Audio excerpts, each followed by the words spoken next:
I'm Jonathan, this is Krista, and we're here to help you be a better landlord. Okay, Krista, today we're going to talk about one of the scariest things that any landlord can face, bed bugs. Dun, dun, dun. All right, let's start with what are bed bugs? Sure. So these parasitic little creatures are very, very small. In fact, they're about the width of a credit card's thinness, so they can hide anywhere in your house to drink your blood. That's essentially what they're doing. So really, they're nocturnal. They typically feed at night, so they are looking for places where they can get in, hide, and then have quick access to a host.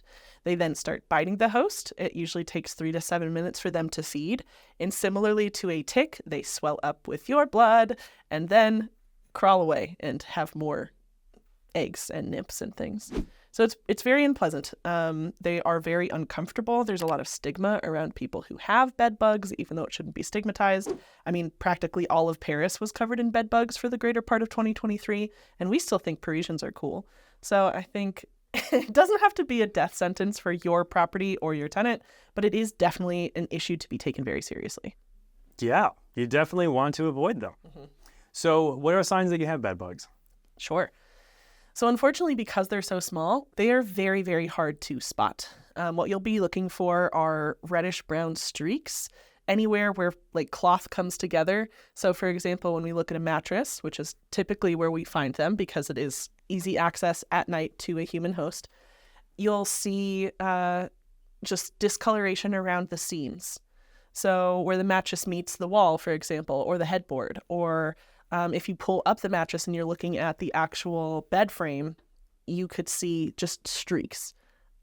Gross. It's gross. There's no way to go about it, but it's gross. Yeah, that's gross. You're also going to see bite marks on the person. Okay, so they're very unpleasant. Very unpleasant. Okay, and what should a landlord do if their tenant is complaining about potentially having bed bugs?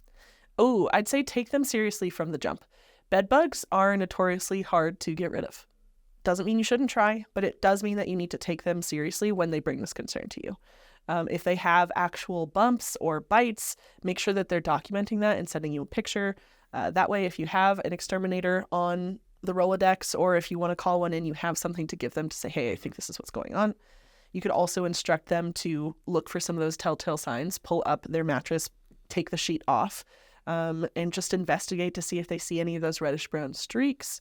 You might also see the actual egg casings and just bodies of bed bugs. They're very small. They're usually yellowish, very pale when they're deceased. So disgusting, but you got to go look for evidence and then hopefully call someone in. As a landlord, how can you help your tenants avoid ever having bed bugs? Yes. So I would say at a minimum, have a conversation with them that relays the following information. If you want to go above and beyond, you could also put this on a laminated piece of paper that lives on their fridge so that they see these reminders every single day. Because, again, it's a lot easier to avoid getting bed bugs than it is to get rid of them. Yeah. On that list, you should let them know to be careful about used furniture. If they are grabbing something from the side of the road, if they see something really cool in Goodwill, that's all well and good, but you want to make sure that they are cleaning it appropriately and that they know the signs of bed bugs so that, you know, if they pull over, they're like, wow, what a great mattress. Oh, wait, reddish brown streaks. No longer a great mattress. Drive on by. Sure. Okay, so there's that. I would say also tell them to regularly change their sheets and keep an eye out for these telltale signs. Bed bugs really thrive in messier environments because there's more places for them to hide, but your place can be as pristine as possible and they could still exist. Mm-hmm. So taking the extra time to just be thoughtful, keep an eye out when you're making the bed, that kind of thing, is really important. I would also say don't just limit it to the bedroom.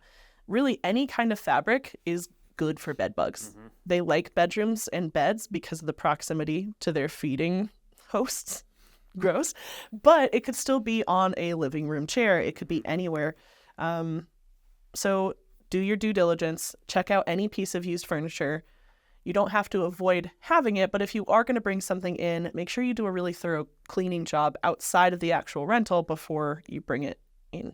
I would say, too, if you have a multifamily property, maybe discourage them from bringing in used furniture. I know that it's cost effective. I appreciate that. But also, especially in a multifamily environment, one unit getting bed bugs is a really easy way for all of your units to get bed bugs. Well, that's something I was going to bring up is bed bugs are notoriously good at traveling. Yes. So if you have one room where you know there are bed bugs, they're probably going to get in all the other rooms. And then same with, as you point out, multifamily, they're going to get into the other units. Yes. And that can be really nasty, especially because, in a lot of cases, people can't stay in the rental when it's being treated for bed bugs. Yeah. So you have to take that into account. You probably want some language in your lease that says who's responsible for paying for additional accommodations if that were to take place. Yes. Okay, so before moving in a tenant, is there anything a property owner can do to ensure that they don't already have bed bugs? Ooh. Yeah, if the unit is vacant, we have heard of other landlords having an exterminator actually come in and just do an inspection, assess what, if any, pests are there, and then provide a professional write-up afterward to say, hey, here's what I saw on the property on this date at this time, sign off. And that can help the tenant feel more secure. It can also give the landlord something to fall back on if, let's say, the tenant goes to move in, they've been in there for 3 days, and they come to you and say, hey, there are bed bugs, and I want to break the lease. Yeah. Then you have something to point to and say, well, there weren't bed bugs before you moved in, so how can we work toward a solution that makes everybody happy? Yeah, gives you a little bit of peace of mind. Yeah, absolutely. Peace of mind on both sides. And of course, documentation is king. So there's never a bad way to do it. Okay, so let's say that, they weren't so fortunate to do any of that. They unfortunately do have bed bugs in their property. How do you get rid of them? Yeah, so this might be controversial. While I am a huge fan normally of DIY, I would not personally ever try and handle a bed bug infestation by myself. You can't just use fire? Just a blowtorch. Flamethrower the whole thing? Yeah. It's very tempting. But bed bugs are a lot like cockroaches insofar as they are very hard to kill. They can go for a while without food. They can survive really cold temperatures. They can survive pretty warm temperatures. So rather than go through the struggle and the stress of moving your tenant out for whatever amount of time while you try a DIY solution and then inevitably having to try again and maybe again and maybe again, I would just have somebody come in from the get-go and say, hey, here's what's going on. Here's everything that the tenant is seeing. Here are my expectations for getting this resolved. What is the timeline I can communicate to them? And what else do we need to do for you to take care of this? They will let you know. Bed bugs were a huge topic back in 2023. They're probably going to continue to be a huge topic for landlords, just given how pervasive they are. So you're not alone in it. Don't shame your tenant. Don't shame yourself. Just take care of the issue and move on. But don't try and handle it alone. Yeah. So what does treating for bed bugs actually look like? Sure. So the most common method is to either use a combination of heat and chemicals or just chemicals. Some people try just heat. As I mentioned, bed bugs can survive pretty warm temperatures. There are even, horrifyingly, tropical bed bugs, which can survive greater temperatures. Those are not as common as what we typically see. But it's going to look like going in and taking everything that might have been impacted. If it's something like clothing, they might just tell you to throw it away. If it's something like a mattress, they're going to seal it up in a big bag. They're going to dump chemicals into it and probably add heat and seal it up. Because the idea is that it will kill everything in there and then you can clean it and reuse it again. But oftentimes people trying to deal with bed bugs just get rid of the infected pieces, and then that spreads the bed bugs because you put it out on the curb. Someone's like, oh, what a nice credenza. And they take it home full of bed bugs. And now their house is infected too.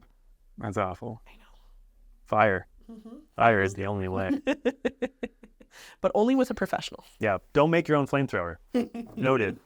So what about local laws, state laws? How do these things come into effect when bed bugs are concerned? Sure.